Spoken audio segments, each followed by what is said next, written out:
Bismillahirrahmanirrahim. Assalamualaikum warahmatullahi wabarakatuh. Hari ini kita akan belajar pendidikan agama Islam dan budi pekerti kelas 8 mengenai bab 1 kitab-kitab Allah Subhanahu wa taala.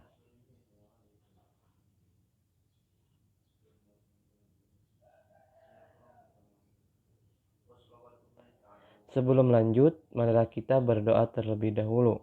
Membaca doa sebelum belajar. Bismillahirrahmanirrahim. Raditu billahi rabba wa bil islami dina wa bi Muhammadin nabiyya wa rasula. Rabbi zidni ilma warzuqni fahma. Yang artinya, kami ridha Allah Subhanahu wa taala sebagai Tuhanku, Islam sebagai agamaku, dan Nabi Muhammad sebagai nabi dan rasulku. Ya Allah, tambahkanlah kepadaku ilmu dan berikanlah aku pengertian yang baik.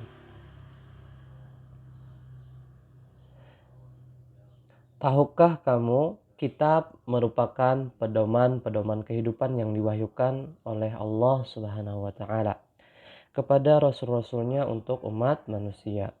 Adanya kitab-kitab tersebut sejatinya memiliki banyak manfaat, yaitu mengantarkan manusia kepada kesejahteraan hidup di dunia dan akhirat. Namun, kebanyakan dari manusia tidak mau bersyukur dan mengingkari ajaran tersebut dan lebih mementingkan atau mengikuti bujukan hawa nafsunya. Sejak diutusnya Nabi Adam alaihissalam hingga Nabi Muhammad sallallahu alaihi wasallam, Allah Subhanahu wa taala menurunkan beberapa kitab dan suhuf. Masa berlakunya antara satu kitab dengan kitab yang lain berbeda-beda. Meskipun demikian, umat Islam memiliki kewajiban untuk mengimani seluruh kitab yang diwahyukan oleh Allah Subhanahu wa taala. Karena hal tersebut merupakan salah satu rukun iman yang wajib diimani oleh setiap muslim dan muslimah. Selanjutnya, beriman kepada kitab-kitab Allah Subhanahu wa taala. Iman secara bahasa adalah percaya. Kata iman ini diambil dari kata bahasa Arab, yaitu dari kata amana yu'minu imanan, yang berarti percaya. Sedangkan secara istilah, iman ialah keyakinan atau pembenaran dalam hati, diucapkan dalam perkataan dan diamalkan dengan anggota badan. Iman dapat bertambah dengan melakukan ketaatan dan berkurang dengan melakukan maksiat. Sedangkan kitab secara bahasa berasal dari bahasa Arab yang artinya buku, surat, kiriman, atau aturan. Sedangkan secara istilah, kitab ialah wahyu yang diturunkan oleh Allah Subhanahu wa taala kepada para rasulnya, berupa kitab yang berisi pedoman hidup bagi manusia agar mendapat kebahagiaan dunia maupun kebahagiaan akhirat. Selanjutnya, yang dimaksud iman kepada kitab-kitab Allah Subhanahu wa taala adalah mempercayai atau meyakini dalam hati bahwa Allah Subhanahu wa taala telah menurunkan kitab-kitabnya kepada rasulnya untuk dijadikan pedoman hidup umat manusia agar memperoleh kebahagiaan di dunia dan akhirat yang dibarengi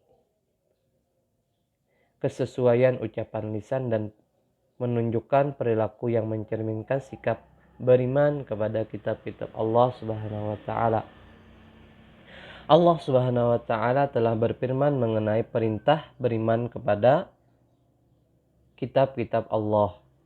Yang pertama di dalam Quran surah An-Nisa ayat 136 dan Quran surah Al-Baqarah ayat 285. A'udzu billahi minasyaitonir rajim. Bismillahirrahmanirrahim. يا أيها الذين آمنوا آمنوا بالله ورسوله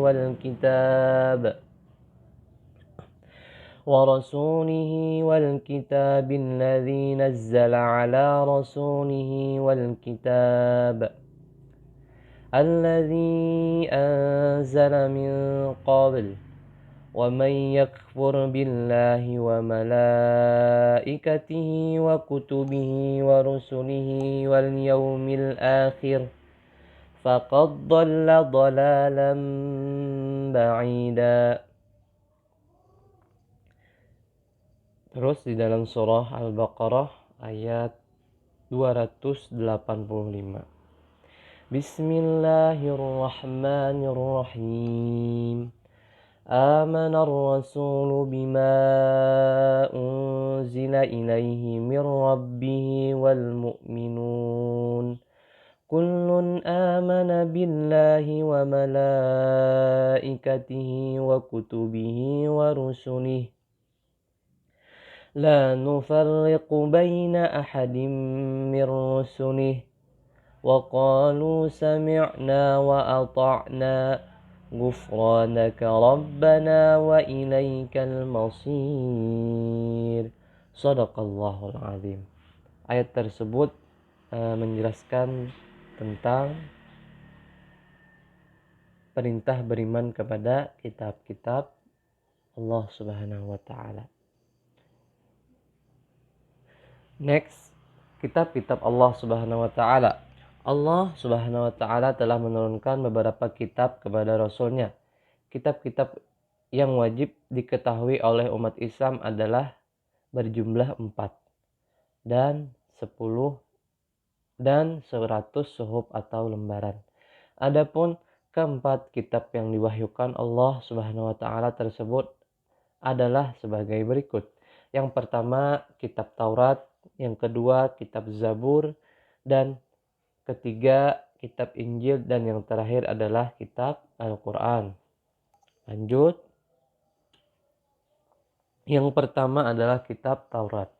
Allah Subhanahu wa taala berfirman, yang artinya, dan sesungguhnya telah kami berikan Alkitab atau Taurat kepada Musa agar mereka Bani Israel mendapat petunjuk. Quran surah Al-Mu'minun ayat 49. Ayat di atas menerangkan bahwa Allah menurunkan Taurat kepada Nabi Musa alaihissalam untuk kaumnya pada abad ke-12 sebelum Masehi di Bukit Sinai. Dalam bahasa Ibrani, nama Taurat berarti hukum atau syariat. Nabi Musa alaihissalam diutus Allah Subhanahu wa taala untuk berdakwah kepada bangsa Bani Israel. Lanjut, adapun pokok-pokok ajaran kitab Taurat adalah sebagai berikut. Yang pertama, perintah untuk mengesahkan Allah. Yang kedua, larangan menyembah patung atau berhala. Yang ketiga, larangan menyebut nama Allah Subhanahu wa taala dengan sia-sia. Yang keempat, perintah menyucikan hari Sabtu. Yang kelima, perintah menghormati kedua orang tua. Yang keenam, larangan membunuh sesama manusia. Yang ketujuh, larangan berbuat zina. Yang kedelapan, larangan mencuri. Yang kesembilan, larangan menjadi saksi palsu. Dan yang kesepuluh adalah larangan mengambil hak orang lain.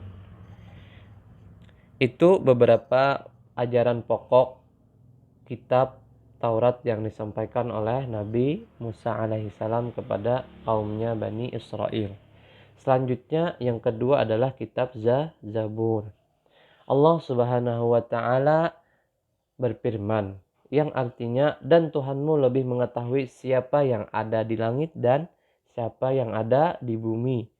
Dan sesungguhnya telah kami lebihkan sebagian nabi-nabi itu atas sebagian yang lain. Dan kami berikan Zabur kepada Nabi Daud. Quran surah Al-Isra ayat 55.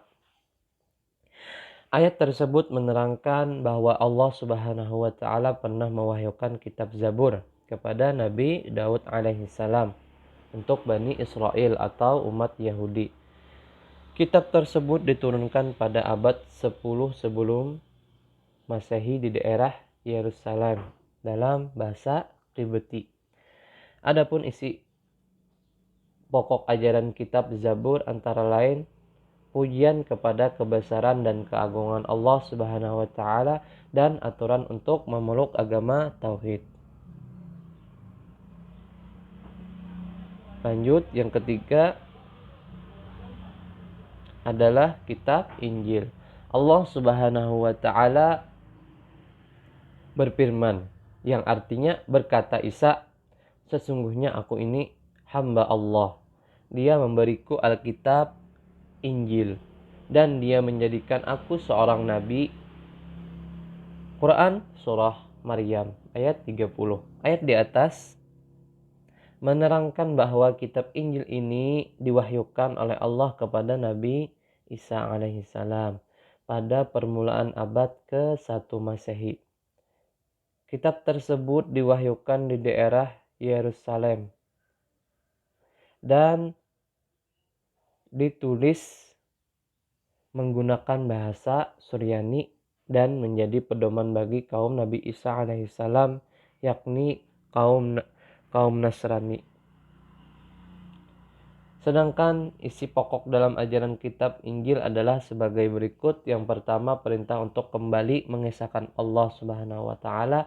Yang kedua, membenarkan keberadaan kitab Taurat. Yang ketiga, menghapus beberapa hukum dalam kitab Taurat yang tidak lagi sesuai dengan perkembangan zaman.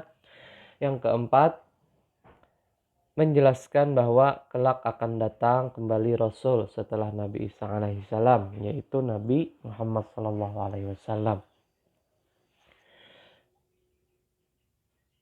Lanjut, yang keempat adalah kitab Al-Quran. Allah Subhanahu wa taala berfirman yang artinya dia menurunkan Alkitab Al-Quran kepadamu dengan sebenarnya, membenarkan kitab yang telah diturunkan sebelumnya dan menurunkan Taurat dan Injil. Quran surah Ali Imran ayat 3.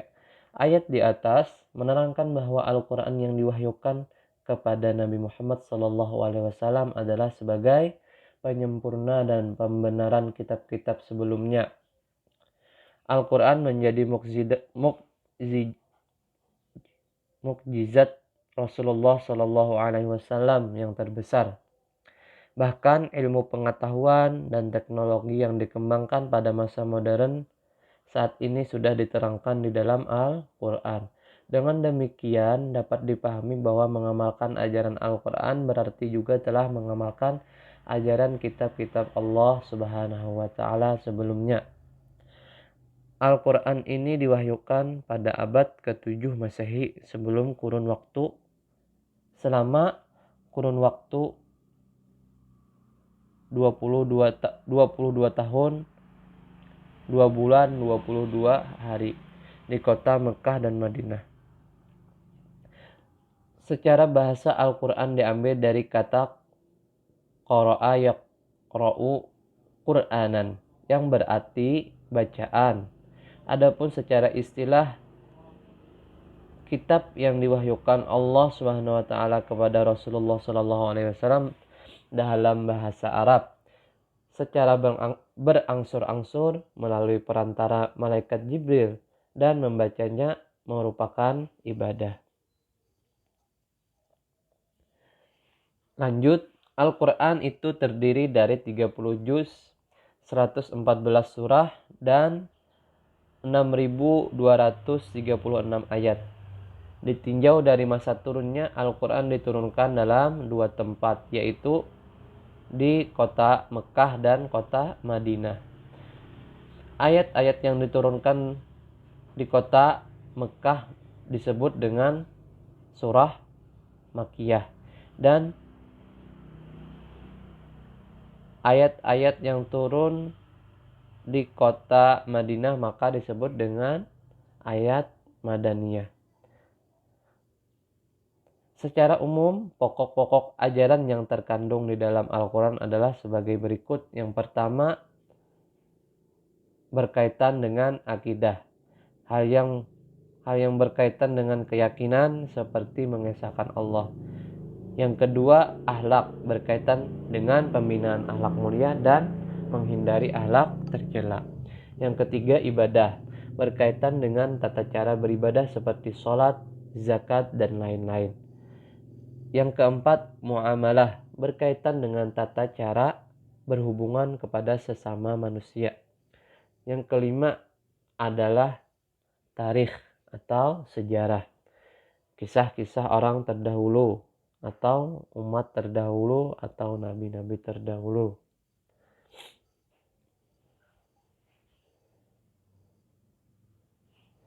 Seterusnya, selain keempat kitab tersebut, juga terdapat wahyu Allah Subhanahu wa taala berupa suhuf, lembaran. Suhuf yang diwahyukan Allah Subhanahu wa taala kepada rasulnya, yaitu yang pertama 60 suhuf diturunkan kepada Nabi Sis alaihi salam. Yang kedua 30 suhuf diturunkan kepada Nabi Ibrahim alaihi salam. Yang ketiga 10 suhuf diturunkan kepada Nabi Musa alaihi salam. Persamaan antara kitab dan suhuf adalah keduanya sama-sama firman Allah. Sedangkan perbedaan antara keduanya antara lain, yang pertama isi kitab lebih lengkap dari isi suhuf. Yang kedua bentuk dari kitab sudah dibekukan, sedangkan suhuf berupa lembaran terpisah. Yang ketiga, kitab berlakunya lebih lama daripada suhuf.